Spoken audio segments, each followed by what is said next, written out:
Bismillahirrahmanirrahim. Assalamu alaikum. So just this discussion of destiny, Qadaa wal Qadar, uh, karma, fate, I don't think it's going anywhere. If anything, as our life progresses, we get more perspectives about this very fundamental principle of our life. And if I may say so, this is one of the foundations of life. This understanding how your life stacks up with him up there. How what is the nature of the interference, if there is any, in your free will from Allah Subhanahu wa Taala, from the one true God. Are you completely free? Does he interfere? And so on and so forth. I have done a couple of videos on this. So I was going through my WhatsApp after this morning, and a very dear colleague of mine, somebody who I respect, she shared something on one of the forums, and it was like it read like a quote which can be paraphrased as, behind every strong person there's a story of a story or circumstances where the person did not have any choice, and somehow we are to understand that no choice scenario led to the strength of the person. I really have completely destructed that beautiful quote, by the way. It was a very poetic quote, and it's supposed to inspire you. It's supposed to give you closure on the stuff that you've had in your life, and I respect that. But we need to parse through these things. We need to dissect them. We need to understand what really is true. And truth, it holds up in every reality. It's us who take some time to understand it, due to our deficiencies, due to our shortcomings. But the truth does not require any support. It can stand on its own, and it does, if it's the true truth. So, putting a serious spin on something probably that was shared casually or to motivate, and inshallah, and this was the motivation, because I know the person behind it, may Allah accept from her. But really, do we have free will? The strength that we derive from circumstances that are beyond our control, do the circumstances themselves make us strong? Or is it our reaction to them? Any rational person would say, of course, it's your reaction to them. Then I would submit that reaction is free will. It's what you chose to do. So if I were to, again, one last time, dissect that quote, then it would read like that strong person chose to follow a path because of set circumstances that made the person strong, because that path was of dignity and honor and difficulty, because all of these things do combine.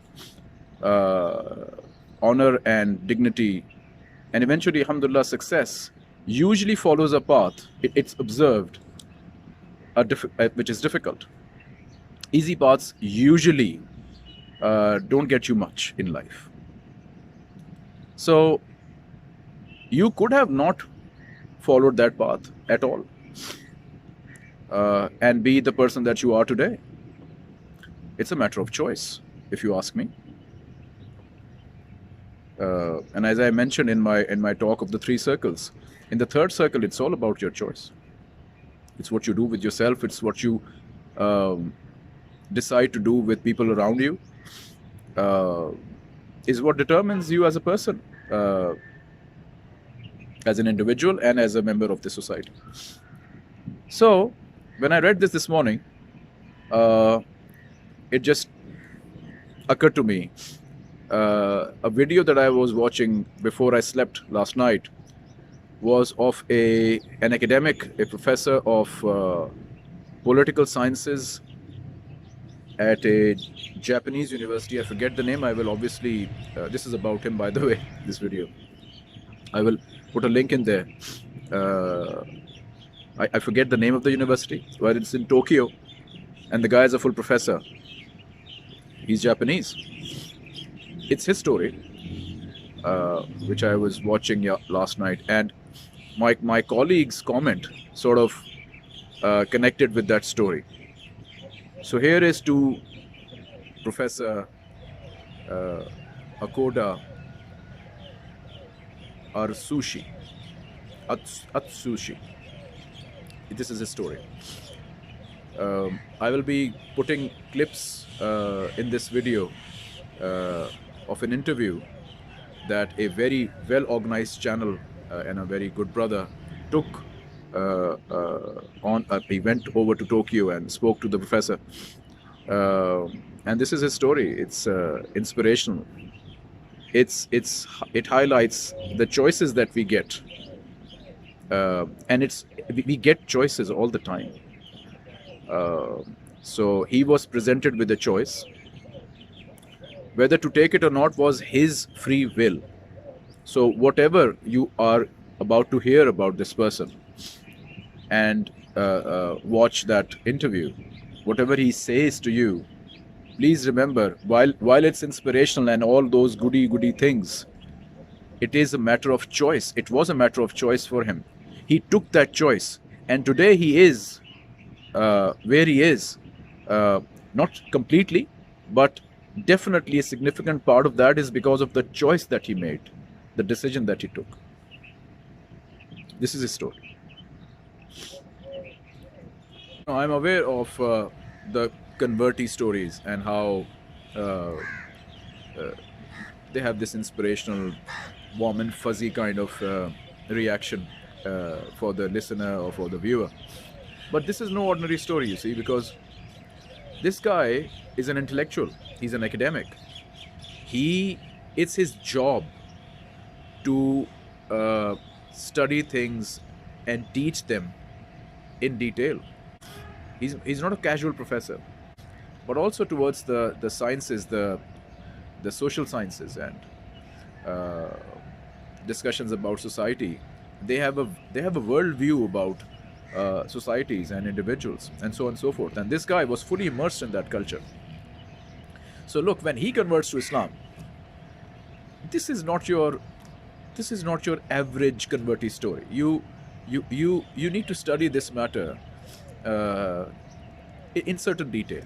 So he was privately doing research on religions, comparative religions, and this is where he came across Islam. He starts to read it, study what? Study Quran. And that is where he starts to feel that what the stuff, and he actually says this in the interview, the stuff that he heard about Islam from the surroundings was actually pretty bad at that time while he was doing his research. So when he read about peace, harmony, and all the goody stuff, he was like, okay, hold on, there's something going on here. This is not what I read or not what I heard. So his curiosity increased. Then to cut the story short, and you can obviously look this guy up, and I suggest, especially to my students, that you should. He attended a lecture on Islamic jurisprudence, and afterwards he wanted to talk to someone, a Muslim, to learn more about Islam. And he mentions it in the interview that he just couldn't either find someone, or he just didn't know how to contact or how to talk about it, because he thought he didn't know enough about it to be able to put a decent conversation about it. So he found a research paper, and I want you to notice this choice versus no choice scenario. I'm building a case here, obviously. So he stumbled upon a research paper And the research paper was on some Islamic stuff. It was an Islamic research paper. And there he read an ayah that changed his life. One ayah. Academic. Japanese. Very culturally conservative society. Whole life he pursued a cause and effect relationship in everything. And he admits in the interview, and I think this he puts it out so I can share it with you. And this again is for the dawa purpose, is that he considered himself to be a snob, to be arrogant. He reads the ayah, one ayah, changed his life. The ayah talked about, and I'll put the clip in. The ayah talked about how Allah subhanahu wa ta'ala has created us from sand. The same sand. That's it. Mr. Okuda was flipped. How? What was in this argument? You would think, right? But before I explain that, let me tell you, we sometimes find ourselves or find people around us looking for the light, the guidance, the truth. And it's all around us, by the way. It's not that there is a grand conspiracy against you. Somebody is keeping you away from the truth, and you are on this grand tour to find it. No, sir. No. So the truth is all around us, and it keeps presenting to us. It's just like YouTube, which keeps on presenting the videos that you watch, or sometimes that you don't even watch. It just keeps on presenting and keeps on presenting it. The truth also keeps on presenting itself to you because somebody is just. Somebody hasn't stacked the odds against you. It's actually on neutral, bending towards your benefit. That's how life is. That's what my worldview is. If he wanted to put us down by default, we wouldn't have a chance. We would not have a chance. So that when the truth comes in front of us, we like the truth. We like to learn it. We like to follow it or not. But we do like it. Nobody dislikes truthfulness, for example, or honesty. They may not do it, but have you ever heard anyone who says, no, telling lies is a good thing, speaking the truth is actually a bad thing? You wouldn't. So no, you're not on a big desert journey with storms coming in your face and all that. Yes, there are bits of it in your life, but there is no grand conspiracy against you. The truth is in there. Every household has the truth, multiple copies of it.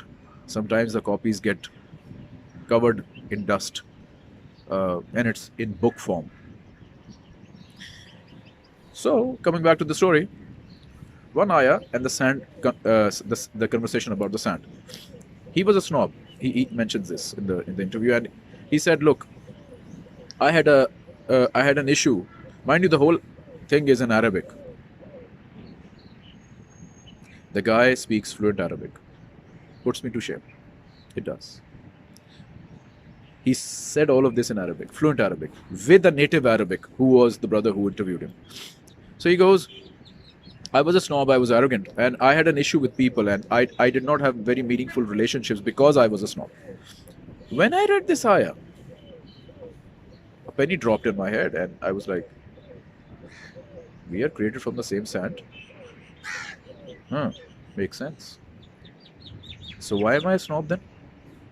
If all of the people around me are are made from the same clay, then what's the point in differentiation between them? And that put a certain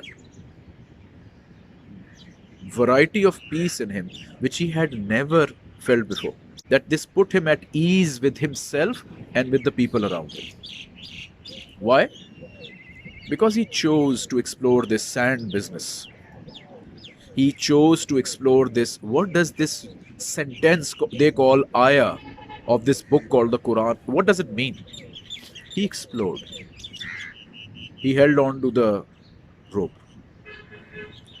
His exploration eventually led him to want to understand the language of this book, Arabic. He went to Aleppo, Syria, known for its Arabic. The guy studied Arabic thoroughly. His teacher and he very fondly remembers his teacher, and he was like, you know, he mentions, and this is obviously an emotional thing for him, which he doesn't talk about, and Jazakumullah khair to him that he did share it in this interview. That the final day of his graduation from his teacher, they were sitting in a mosque discussing stuff, obviously linguistics of Arabic, and the muezzin started giving azan. Now he felt, being that formal Japanese guy, he felt uncomfortable, according to his words. And he said, well, this is, I know exactly what he's asking for. He knew Arabic. He's calling you to pray this ritual, the salah. He said, I'm not a Muslim, so I should just go out of the mosque. So he excused from his teacher. He went out. It's Syria, it was hot. These are the hot months. So he describes how hot it was outside, and he had perspiration going down his face. And he asked himself, and the way he puts it is, it's so mellow, it's so mild, yet so profound. He goes, I thought to myself, I read about Islam. I like it. I like it so much that I've traveled from Japan to this country to learn its language. Why don't I become Muslim? He asked himself. Then he says, pause. Then he says, I thought some more. He thought some more. And then he decided. At that moment, he took a choice. He took a choice. He made a decision. I will convert to Islam. I will accept the Islam. So he went back. He told his teacher. The teacher administered the Shahada. He didn't reveal it initially, but then he revealed it eventually. And today he's inviting people to Islam. He is the inspirational source behind many of his students studying Quran from him in his university, and some of whom have accepted.